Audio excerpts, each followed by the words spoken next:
Siapa sangka, dari tepian sungai yang sunyi di sudut desa di Lampung, takdir bisa mempertemukan dua makhluk dari dunia yang berbeda.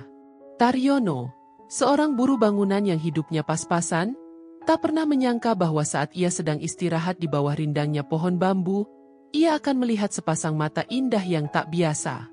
Dari dalam sungai yang tenang, muncul sosok wanita jelita berbaju putih, dengan aura yang memikat namun juga terasa misterius.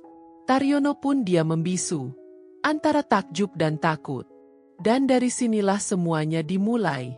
Sebuah kisah tentang cinta, pengorbanan, dan rahasia besar yang tersembunyi di balik air sungai, akan membawa kalian pada akhir yang tak terduga.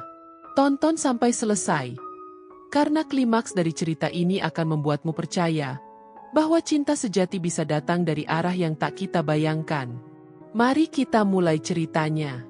Namanya Taryono, lelaki sederhana dari pelosok Lampung, adalah sosok yang tidak asing dengan kerasnya hidup. Setiap pagi, ia bangun sebelum fajar, membawa bekal seadanya dari rumah kontrakannya yang hanya berdinding papan. Hari itu pun tak berbeda. Matahari sedang panas-panasnya ketika ia mengangkat semen dan pasir di sebuah proyek bangunan kecil di dekat sungai. Setelah jam istirahat siang tiba, dengan keringat membasahi baju lusuhnya, Taryono memutuskan untuk duduk sejenak di bawah pohon bambu yang tumbuh rimbun di tepi sungai. Tempat itu sepi, hanya suara burung dan angin yang menyapa. Ia mencelupkan kakinya ke air, berharap rasa lelahnya mereda. Ah, dinginnya air ini, seperti menyembuhkan capek badan. Gumamnya pelan, sambil memejamkan mata. Namun ketenangan itu tiba-tiba berubah. Ada suara gemericik air, tapi bukan suara biasa. Seperti ada yang bergerak lembut namun besar di dalam sungai. Taryono membuka mata perlahan, dan matanya terbelalak. Di seberang sungai, berdiri sosok perempuan berkulit putih sejuk, berbaju panjang seperti dari zaman dulu. Wajahnya halus, matanya teduh tapi menusuk. Siapa dia? Bisik Taryono dalam hati. Tubuhnya terpaku, keringat dingin mengalir, meski cuaca begitu panas. Wanita itu hanya menatap, lalu tersenyum lembut, seperti sudah lama mengenal dirinya. Taryono masih diam. Ia tak berani bersuara. Antara ingin lari dan ingin tetap di situ. Wanita itu perlahan melangkah mendekati tepi sungai. Tapi yang mengejutkan, air seakan membelah setiap kali kakinya menapak. Ia seperti tidak benar-benar menyentuh air, namun berjalan di atasnya. Jangan takut, ucapnya lembut, suaranya seperti suara angin di pagi hari. Aku tidak akan menyakitimu. Taryono bergeming. Ia mencoba menelan ludah tapi kerongkongannya kering. Siapa kamu? Tanyanya pelan. Wanita itu tersenyum. Namaku Laras. Aku penjaga sungai ini. Taryono makin bingung. Penjaga? Maksudnya penjaga sungguhan? Laras mengangguk kecil. Rambut panjangnya tertiup angin seolah ikut menari. Sudah lama aku di sini, tapi hanya kali ini aku ingin menyapa manusia. Taryono merasa seperti sedang bermimpi, tapi segalanya terasa nyata. Angin, air, dan aroma tanah basah semuanya nyata. Dalam hatinya, ia mulai merasa ada sesuatu yang tidak biasa dalam hidupnya hari itu. Sesuatu yang mungkin akan mengubah takdirnya selamanya. Hari-hari berlalu sejak pertemuan itu. Taryono tak bisa berhenti memikirkan wanita misterius bernama Laras. Pikirannya terus dihantui oleh senyumnya yang lembut dan tatapan matanya yang dalam. Setiap kali selesai bekerja, ia menyempatkan diri ke tepi sungai yang sama. Kadang ia hanya duduk sambil menatap air, berharap Laras muncul lagi. Dan benar saja, setiap ia datang dengan hati yang tulus, Laras muncul. Tidak selalu dalam wujud penuh. Kadang hanya bayangannya di air atau suara yang menyapa lembut dari balik semak. Tapi itu cukup membuat hati Taryono hangat. Suatu sore, Laras kembali muncul dalam wujud sempurnanya. Duduk di samping Taryono, ia bertanya, "Kenapa kau selalu datang ke sini?" Taryono menatapnya. "Karena di sini, saya merasa damai." Dan kalau saya jujur, saya ingin mengenalmu lebih dalam. Laras terdiam sejenak, lalu tersenyum. Tidak banyak manusia yang bisa menerima keberadaanku, apalagi mendekat tanpa takut. Mereka duduk berdua tanpa suara, hanya ditemani desir angin dan gemericik air. Di dalam diam itu, cinta perlahan tumbuh. Cinta yang tumbuh di antara mereka terasa aneh tapi indah. Laras semakin sering datang, dan Taryono semakin berani mengungkapkan perasaannya. "Aku tahu ini gila," kata Taryono suatu sore, "tapi aku jatuh cinta padamu, Laras. Bukan karena wajahmu, tapi karena kedamaian yang kamu bawa."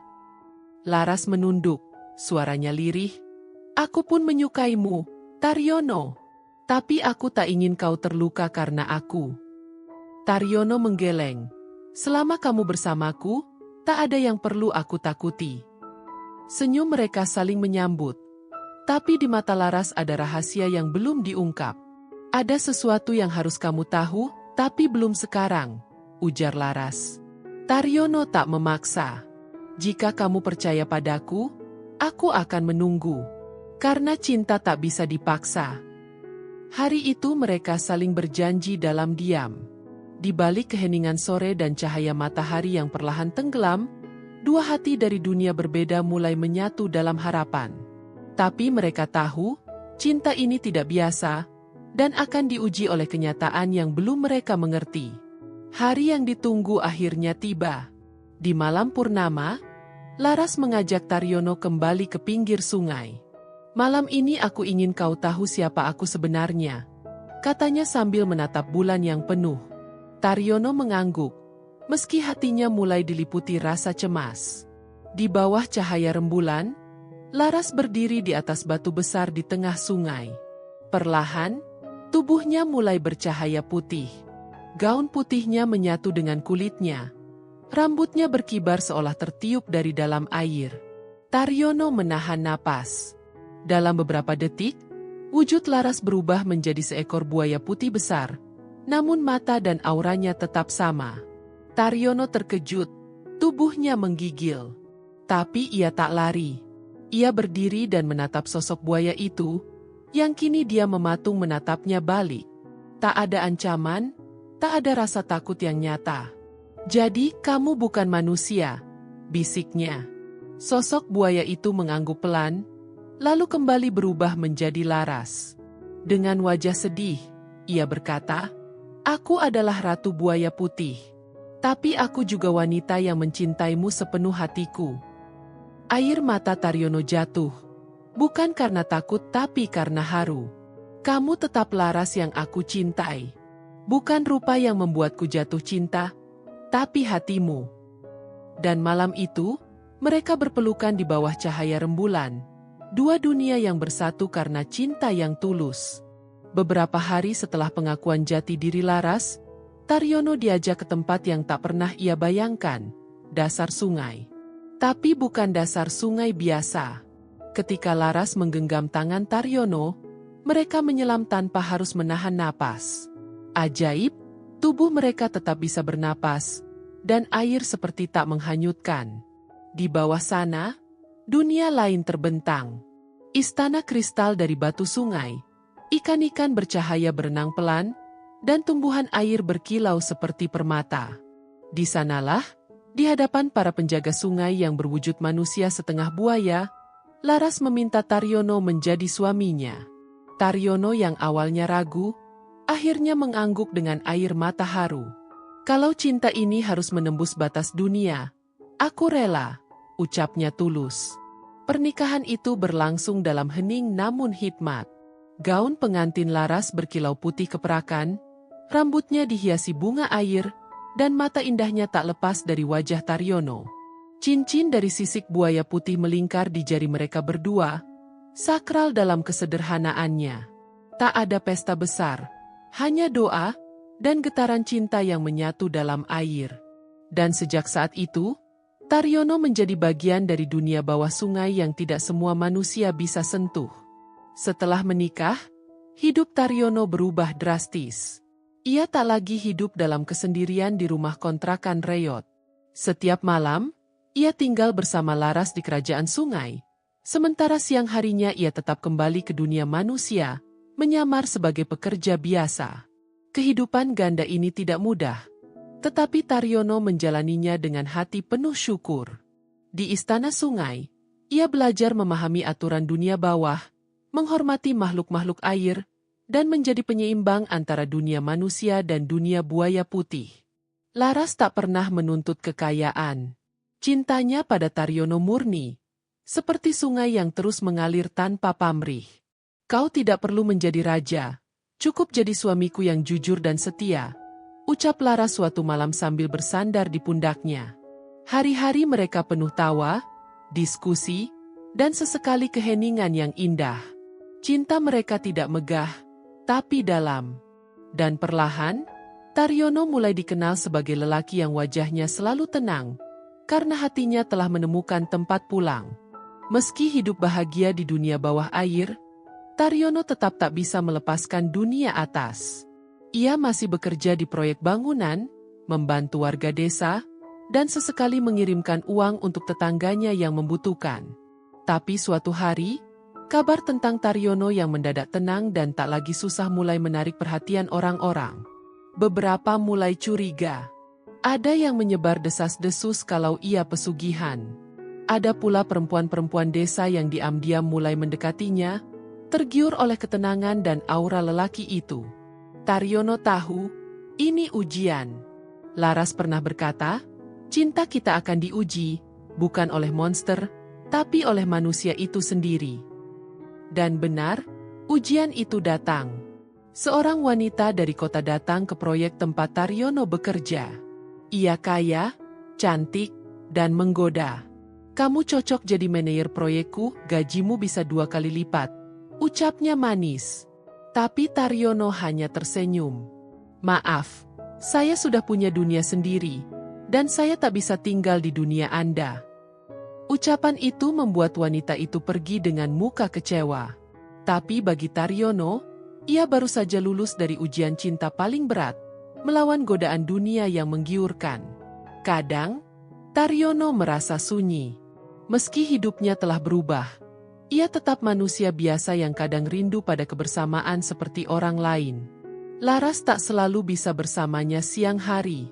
Dunia air punya waktunya sendiri. Pernah suatu ketika, saat hujan deras dan petir menyambar, Taryono sendirian di gubuk proyek, kedinginan dan lapar. Ia teringat keluarganya yang dulu, teringat kesendirian panjang sebelum bertemu Laras. Tapi ia tak pernah menyesal. Kesetiaan Taryono bukan karena kewajiban, tapi karena ia telah mengenal arti cinta sejati. Kesepian bukan alasan untuk berpaling. Karena aku tahu, dia akan selalu kembali, gumamnya sambil menatap hujan. Dan benar, malam itu, Laras datang membawa selimut dari serat air, menyelimuti tubuh Taryono dengan kasih. Tak ada kata-kata, hanya pelukan di tengah dingin, dan cinta yang menghangatkan. Cinta mereka diuji oleh jarak, waktu, dan rasa sunyi. Tapi hati mereka tetap saling memilih. Suatu malam yang tenang, Laras datang dengan wajah cemas.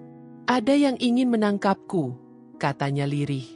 Mereka mendengar tentang buaya putih dan ingin memburuku, menyangka aku siluman jahat. Taryono terperanjat. Dunia atas mulai tahu. Para pemburu, dukun, dan orang serakah mulai mencari sosok buaya putih yang katanya bisa membawa kekayaan. Laras gelisah. Kalau aku tertangkap, mereka bisa menghancurkan seluruh dunia sungai. Taryono menggenggam tangan Laras erat. Kalau begitu, aku akan berdiri di depanmu. Tak akan kubiarkan siapapun menyakitimu. Malam itu, cinta mereka berubah dari kisah romantis menjadi kisah perjuangan. Taryono sadar, cintanya pada Laras harus dibayar dengan keberanian. Ia tak hanya mencintai wanita cantik dari sungai. Ia mencintai seluruh kehidupan yang dibawanya. Alam, air, dan harmoni yang selama ini tak terlihat manusia. Dan ia bertekad akan melindungi itu semua, meski harus bertaruh nyawa. Keesokan harinya, Taryono kembali ke desa dengan langkah pasti. Ia mulai menyebarkan pesan bahwa buaya putih bukanlah siluman jahat seperti yang dikabarkan. Ia ceritakan dengan hati-hati bahwa makhluk itu menjaga keseimbangan alam dan bukan untuk diburu. Tapi suara rakyat kecil seperti dirinya tak langsung didengar. Para pemburu tetap merancang rencana. Maka Taryono pun memilih cara lain. Ia datangi dukun yang terkenal paling sakti di desa. "Kalau memang kamu ingin menangkap makhluk sungai, temuilah aku dulu," tantangnya. Dukun itu, dengan senyum penuh kesombongan, menerima. Hari itu, di pinggir sungai, Taryono berdiri menghadapi sang dukun dan para pemburu. Ia berdiri tak membawa senjata, hanya keyakinan. Dan tiba-tiba, sungai bergemuruh. Laras muncul, bukan dalam wujud buaya, tapi sebagai wanita bercahaya. Semua yang hadir terdiam. Air mata Taryono mengalir. "Inilah istri yang kalian anggap monster. Apa kalian masih ingin menyakitinya?" Kejadian itu membuat para pemburu tersadar. Tak ada kejahatan yang terpancar dari mata Laras, hanya ketenangan dan kasih. Sang dukun yang awalnya arogan pun perlahan mundur. "Dia bukan siluman. Dia penjaga," ucapnya pelan. Dalam waktu singkat, desas-desus mulai berubah. Orang-orang mulai percaya bahwa dunia bawah air bukan tempat yang harus dimusuhi. Bahkan beberapa warga mulai menjaga sungai, membuang sampah lebih hati-hati, dan tidak sembarangan menebang pohon di sekitarnya. Taryono dan Laras semakin dekat. Mereka menyatukan cinta bukan hanya untuk diri mereka, tapi juga untuk alam. "Kita bisa jadi jembatan antara manusia dan penjaga air," ucap Laras. Dan benar, semenjak itu, desa tempat Taryono tinggal menjadi lebih subur.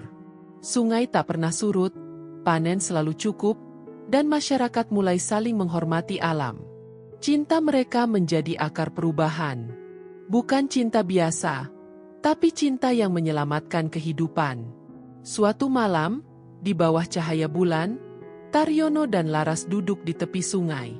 Air mengalir tenang, dan bintang memantul di permukaannya.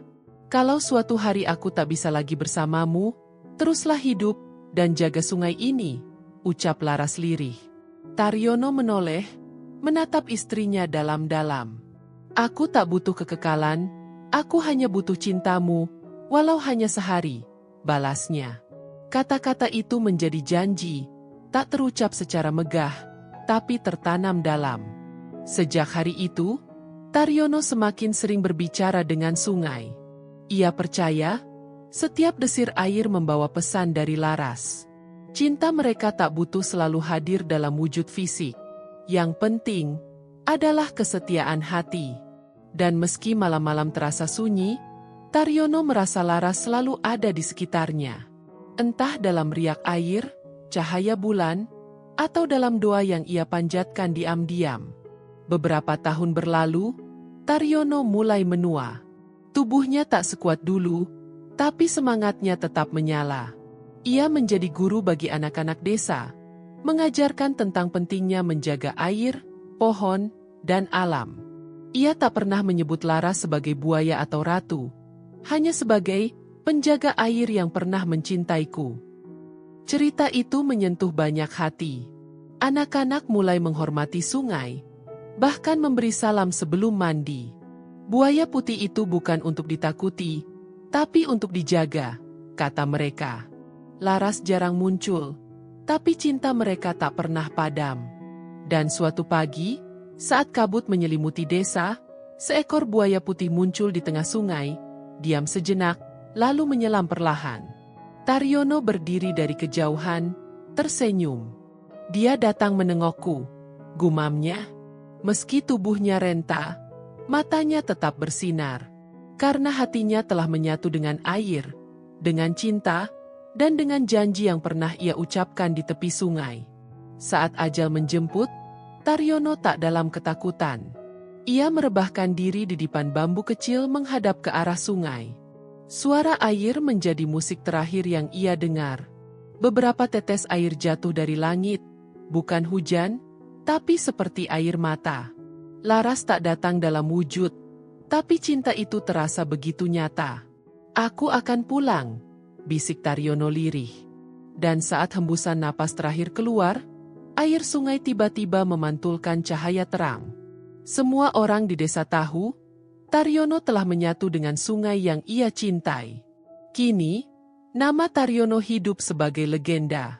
Setiap malam, warga desa masih mendengar suara riak air yang seperti berbisik lembut, seakan mengatakan, cinta sejati tak akan pernah tenggelam. Laras tetap menjadi penjaga air, dan cinta mereka tetap mengalir, abadi, dalam setiap aliran sungai yang jernih. Demikianlah kisah mengharukan Taryono, buruh bangunan sederhana dari Lampung, yang menemukan cinta sejatinya dalam sosok Ratu Buaya Putih penjaga sungai. Sebuah cerita yang mengajarkan kita tentang ketulusan, keberanian, dan kesetiaan yang melampaui wujud dan dunia. Semoga kisah ini menginspirasi dan menyentuh hati kita semua. Terima kasih telah menonton sampai akhir. Jangan lupa untuk like, komen, dan share video ini jika kalian merasa tersentuh. Dukungan kalian sangat berarti bagi kami untuk terus menghadirkan kisah-kisah penuh makna lainnya. Sampai jumpa di cerita berikutnya.